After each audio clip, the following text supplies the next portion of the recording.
రోజుకోసారే గుర్తొస్తే మా ఊరే మౌనంగా ఆగిపోయే మనసే మారిపోయేలే నేడు ఆధారే ఆనాటి మాయే మాయే దేవుడు కనిపించి ఏం కావాలని అంటే మళ్ళీ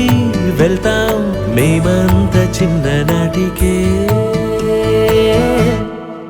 ఆ రోజులు